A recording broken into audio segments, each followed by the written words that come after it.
Okay, so hi everyone. Welcome to our Royal Botanic Gardens online seminars.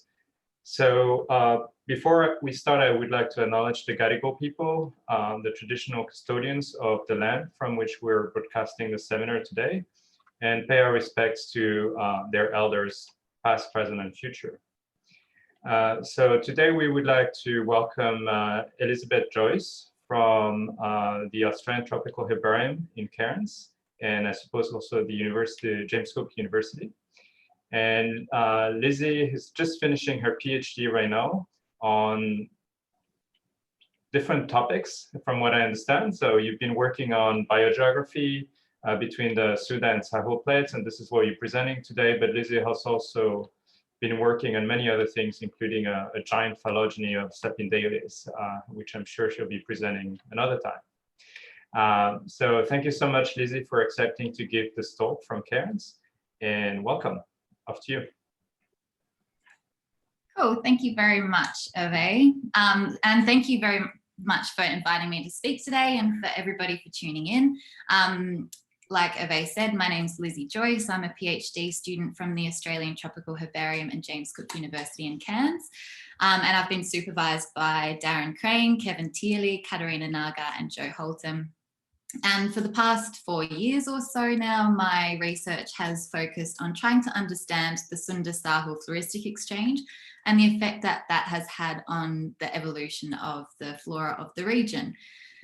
And so just to clarify what I'm talking about when I say the Sunda-Sahul Floristic Exchange, this is Sunda, the Sunda continental shelf with mainland Asia and parts of Indonesia. This is the Sahul continental shelf with Australia and New Guinea. And these two shelves collided for the first time about 25 million years ago. Now, when they collided, they trapped this region in between that we now refer to as Wallacea. And just for simplicity, I refer to this area as the Sunda-Sahul convergence zone. Now, the other thing that happened when these two shelves collided is that floristic exchange was able to occur between floras that had evolved previously in isolation. So this is what we refer to as the Sunda-Sahul Floristic Exchange. And it's likely to have had a big impact on the flora of the region, but there's still a lot that we're trying to work out. So my research focuses on questions like what was exchanged, when was it exchanged, how was it exchanged? So was there a bias in the directionality, and what effect did things like dispersers have? Where are the major exchange tracks through the region, and why do we see the patterns of exchange that we see? So what are the interplaying effects of things like geography and geology and environment? So obviously I'm not the first one to study the biogeography of this region. It's a really famous region biogeographically. And in fact, Wallacea is named after this guy here, Alfred Wallace. And back in the 1800s, he spent a fair bit of time kicking around Southeast Asia and having a look at the plants and animals. And from his observations, he drew a line through the middle of Southeast Asia here. And he said, to the west of this line, you see Asian animals, and to the east of this line, you see Australian animals. And that line we now refer to as Wallace's line, that I'm sure many of you have heard of.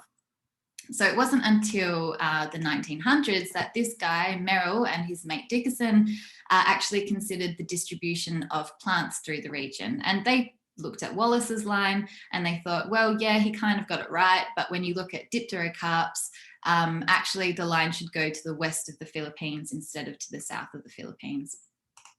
Now, this sort of way of studying biogeography through the region of drawing lines has been the way that biogeography has been studied for the past couple of hundred years, or since the time of Wallace, really. And it actually got to the point where George Simpson in 1977 said, guys, there are too many lines. We must give up this futile and useless game and do something else, which was harsh but fair, I reckon. And so in my PhD, I've tried to do something else. So what I've done for my research is I've used a number of different approaches to try to understand different dynamics of exchange. So the first thing that I've done is gone back to basics and used a floristic approach just to get some baseline data of what we've actually got in the region. Then I looked at what phonetic patterns, so patterns of floristic similarity across the region, can tell us about the Sunda-Sahul Floristic Exchange. I've also looked at phylogeographic patterns to try to understand where the exchange tracks are between Asia and Australia. And then finally, I'm in the process of developing a phylogenomic pipeline to try to understand some other dynamics of exchange between Sunda and Sahul. So back to the first approach that I used, just trying to get some baseline data of the flora of the region. Now, when we think of the flora of the Sunda-Sahul convergence zone, we straight away think that it's really diverse. This is a map of vascular plant diversity, and you can see there's a lot of red there. It's a really diverse region. We also think that it's a really important region. So this seminal paper by Myers and others, they said that not only is it really diverse, but it's really important for conservation because the area is also under threat.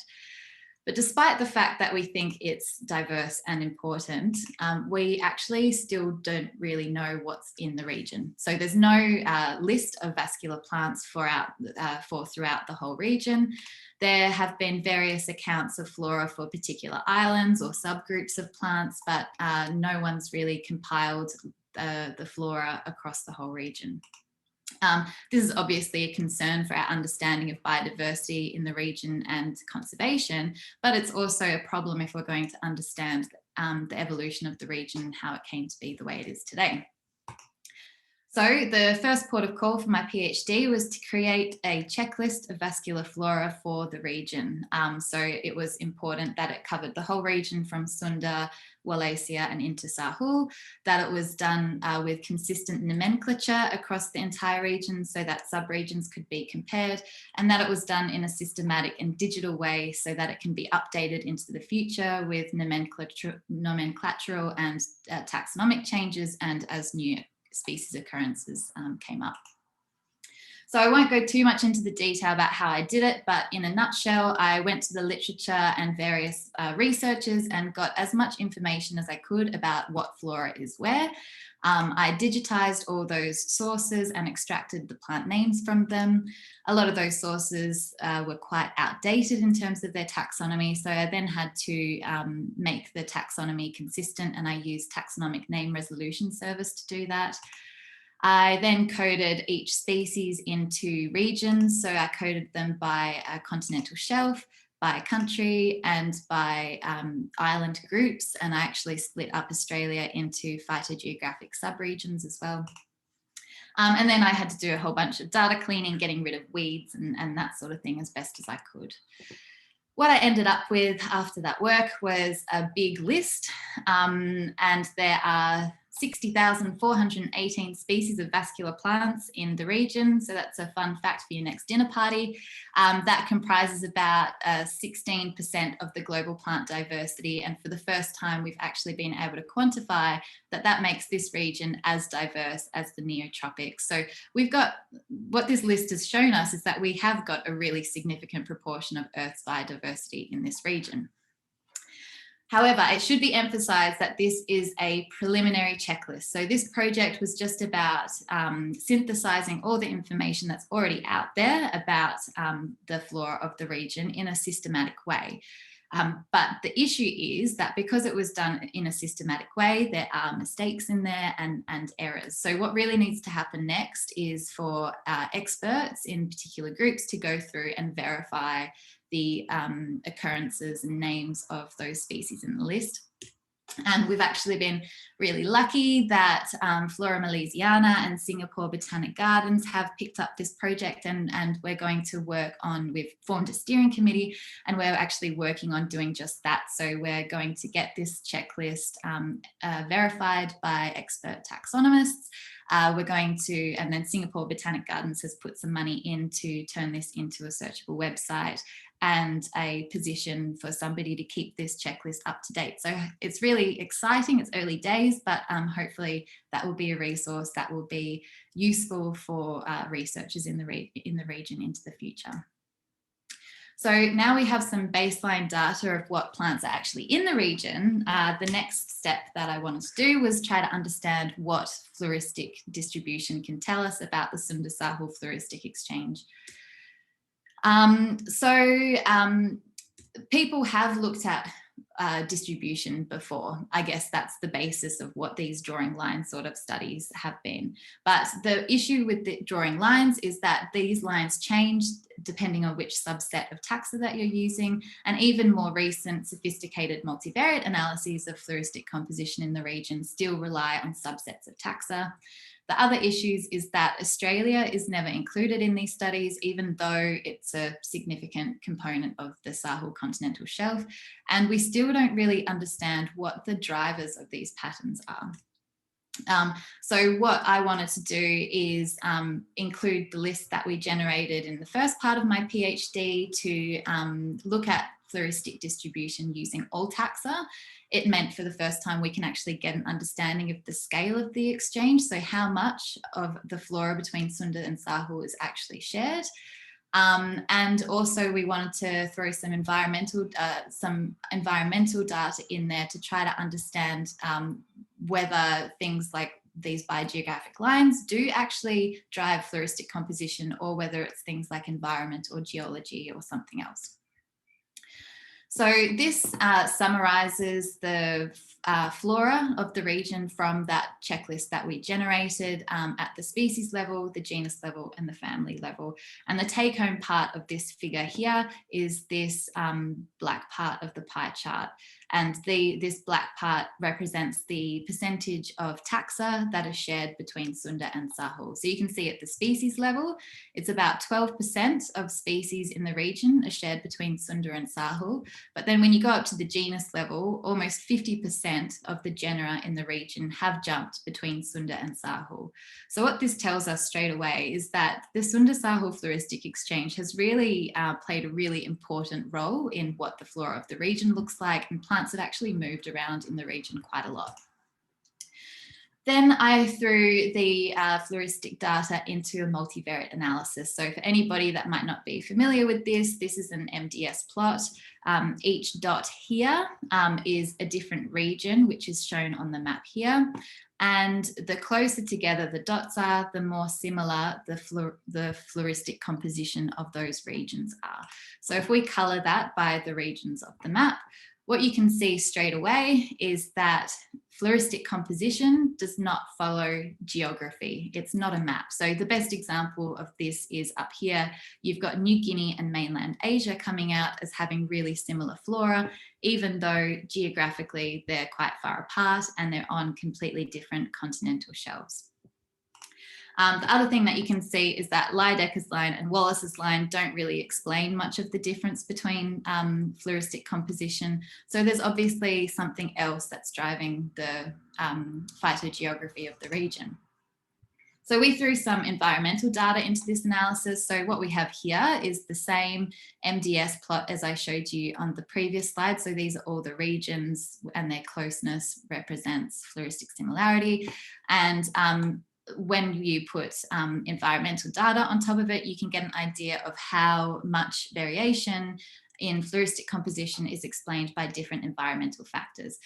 We found that environment is a really important explainer of floristic composition in the region, and in particular annual precipitation, so the amount of rainfall, and temperature seasonality. They were really important drivers of floristic composition in the region.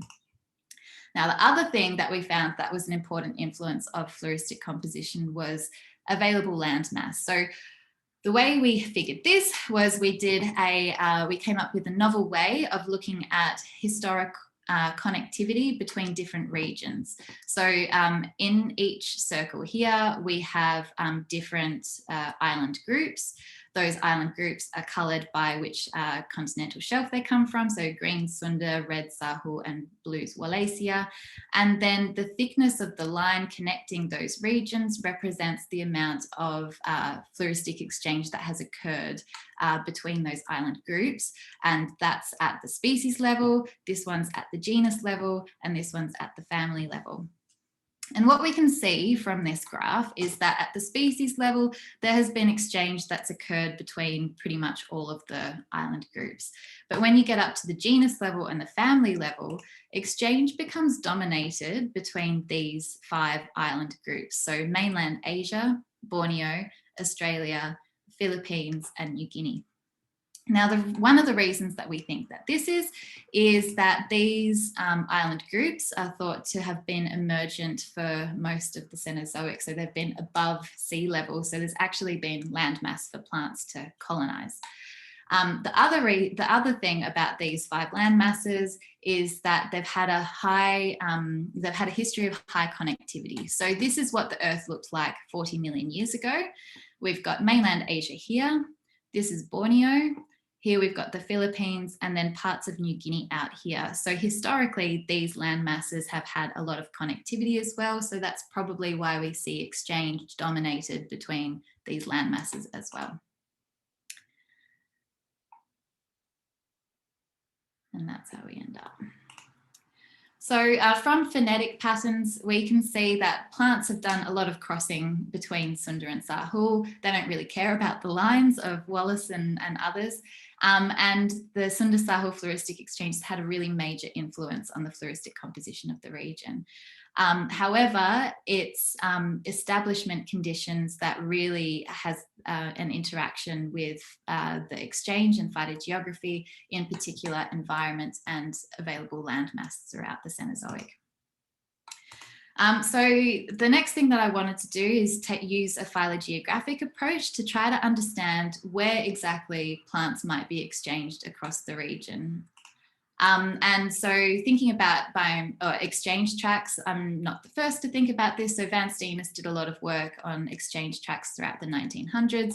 He thought that exchange of montane lineages happened through these exchange tracks between Sunda and Sahul, that rainforest lineages traveled along this exchange track, and that savanna lineages were exchanged between Sunda and Sahul along this track. And what you can see with all these exchange tracks, they all have plants coming in from New Guinea and into the Cape York Peninsula of Australia. However, in the previous phonetic study that we did, we found that actually the Kimberley also has some tropical taxa that are shared with Southeast Asia. So have these lineages come in through New Guinea and Cape York Peninsula and then spread across the top of Australia? Or is there a second colonisation track between Southeast Asia and the Kimberley? So to investigate this question, we did a case study on this tree. It's a tropical tree called Aglaya eleagnoidea. It's in the mahogany family, and it's got a really handy distribution for answering this sort of question. So it's found from India throughout Southeast Asia and out into the Pacific. And then in Australia, it's found in the Cape York Peninsula and the Kimberley. So it's the perfect distribution for answering this question. And we had to get samples of this tree.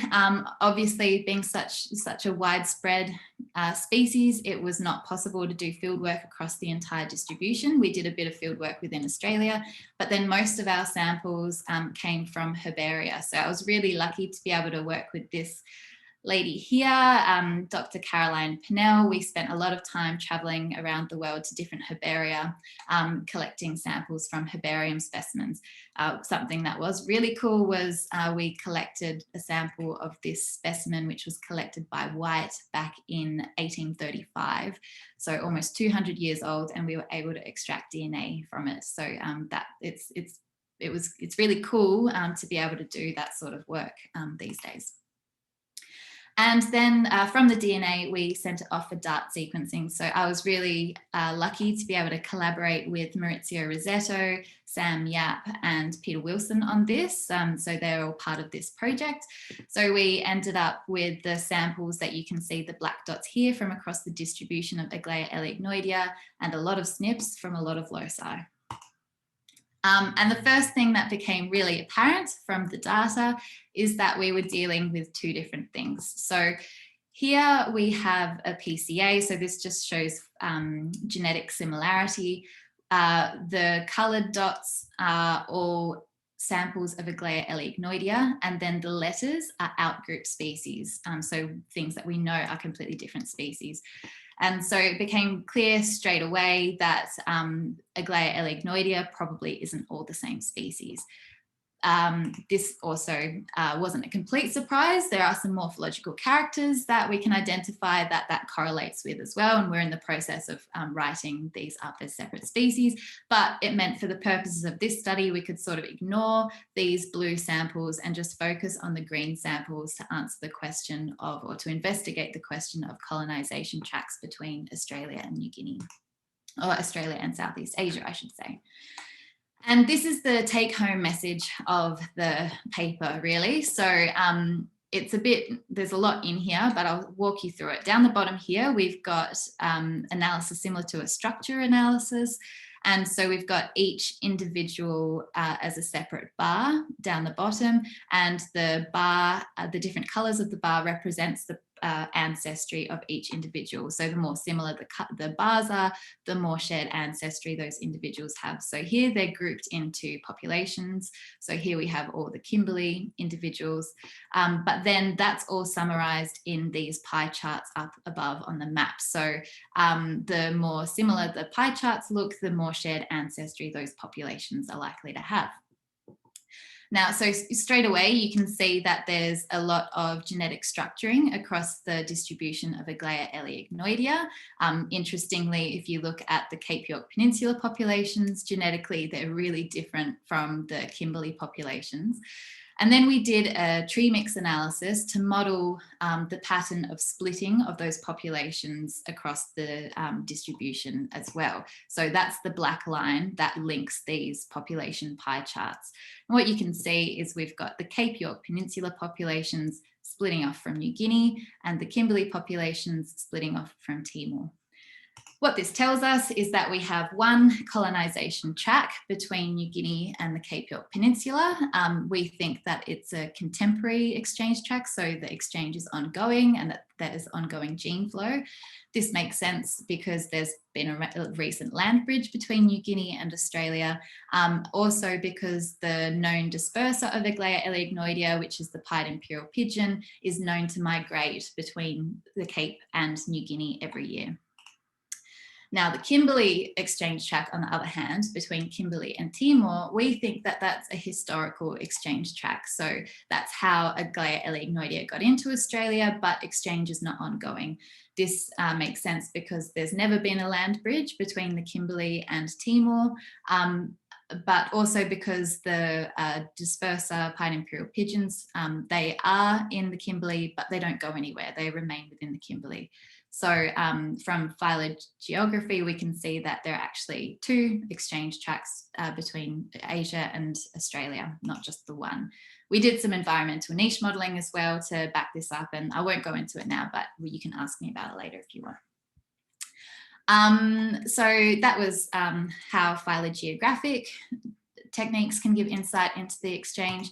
And then finally, I'm working on a technique to look at exchange dynamics with phylogenomics. So just for anybody that it might not be, that might not work in this area, it might not be so intuitive as to how you can use phylogenetics to answer biogeographic questions. So I'll just briefly go through it. If you have these three species here, so these three species of begonia, and we know where these species of begonia occur within the region, we can extract DNA from these three species, and from the DNA, we can get an idea of how closely related these species are. Now, if you can date, so that gives us a phylogeny. If you can date that phylogeny, then you can not only see how these species are related, but when they split from each other, and also because we can integrate this with the biogeographic information when the jump between Sunda and Sahul occurred as well. So in this study of these begonias, Thomas and others found that this jump between these species and Sunda and Sahul occurred about 6 million years ago. Now, if you get that node of jumping and you plot that, And then you do the same thing for lots of other lineages. You can get a sense of the temporal dynamics of exchange through time. So this is exactly what Darren Crane did back in 2015. He looked at 49 clades from 21 phylogenies that were published in the literature. And what it showed us is that the exchange started about 30 million years ago, but it really ramped up about 12 million years ago. Now, this is a really important study and it's really good, but there are a few issues with this approach. So one issue is that most of the phylogenies used are quite shallow. So they're at the genus level or shallower, which means that there might be a bias towards more recent disjunctions between Sunda and Sahul. Another issue is that because all of these phylogenies were taken from the literature, they were all generated with different methods, which makes those nodes quite difficult to meaningfully compare. And the other thing is that some of these phylogenies are quite old and so were produced with outdated methods, so they might not be the most reliable as well.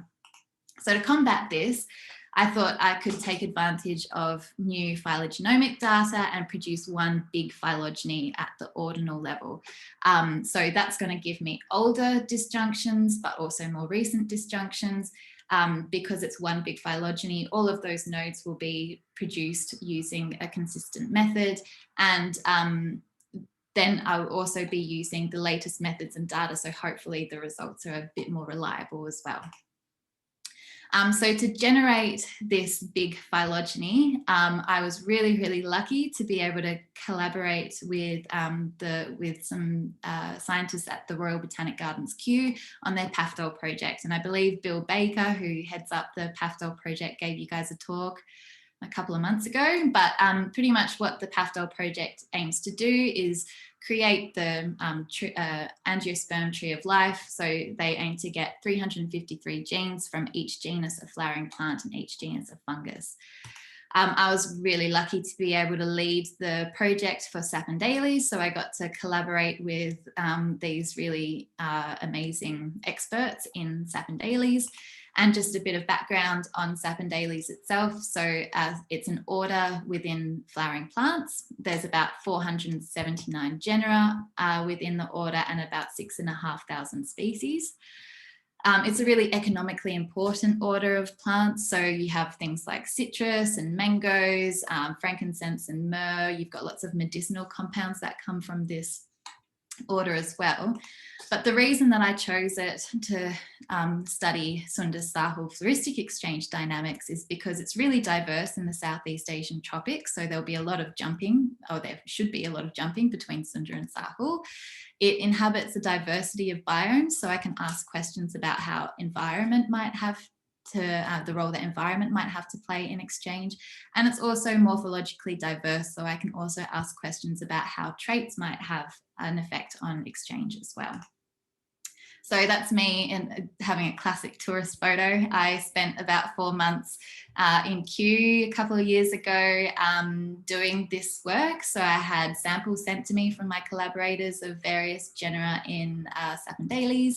Any samples that weren't sent to me by collaborators, I sampled from the living collection at Kew or the herbarium. And then I spent a lot of time in the lab. So I ended up generating 508 libraries. So that's about 90% of the genera in Sapindales.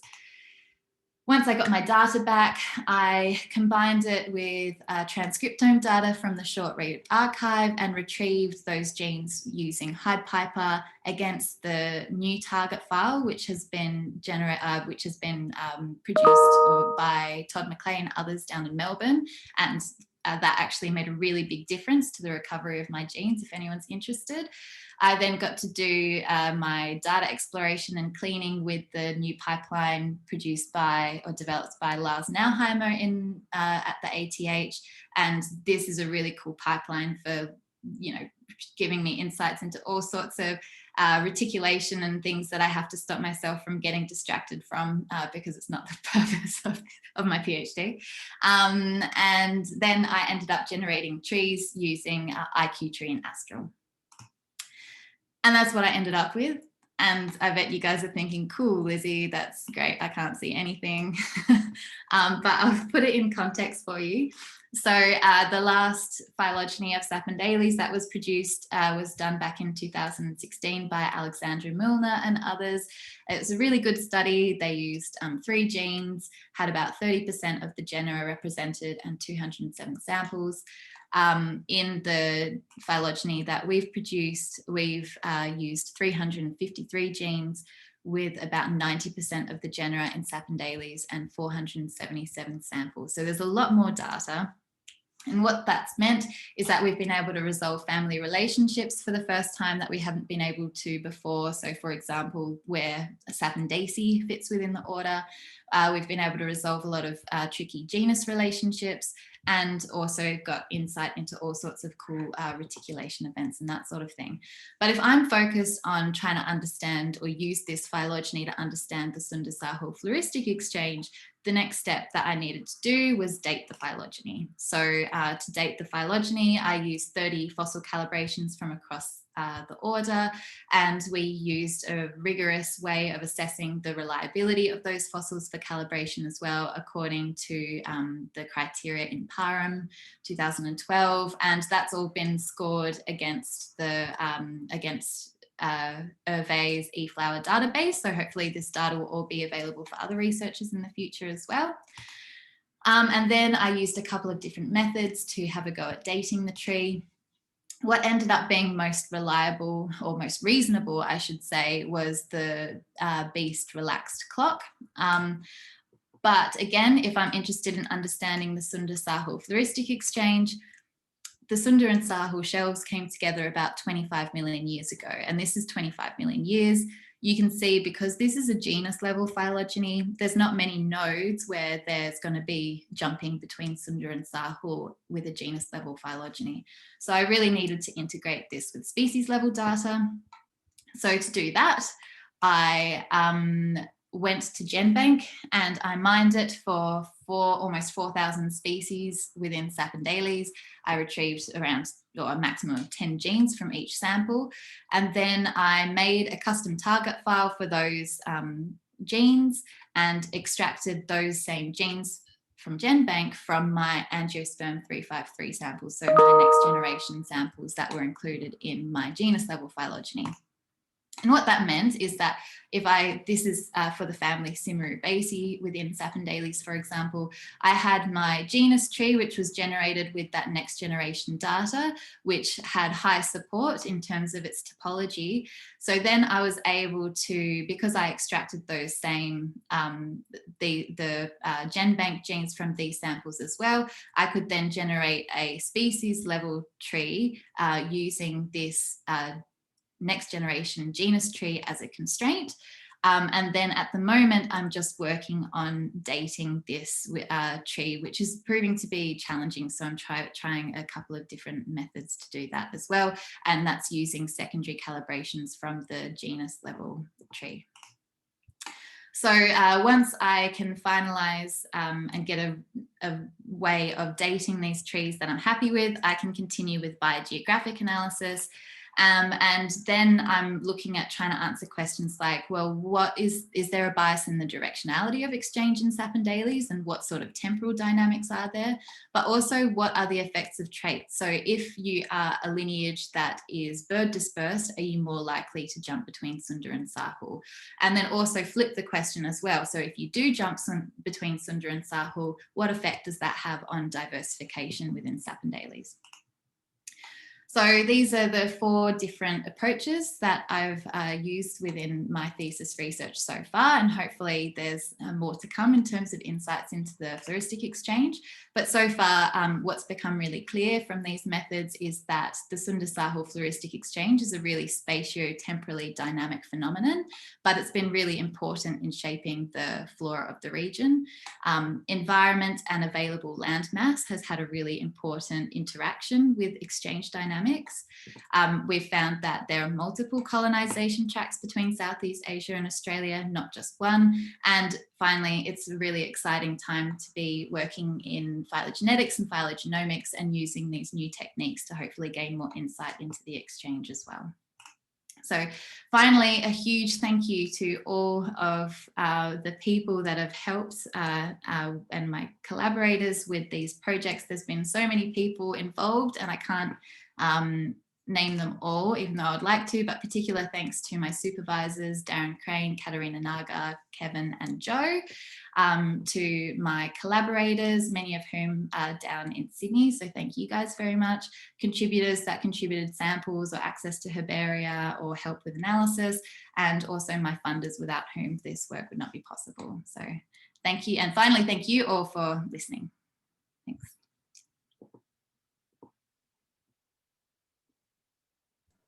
Thank you so much, Lizzie.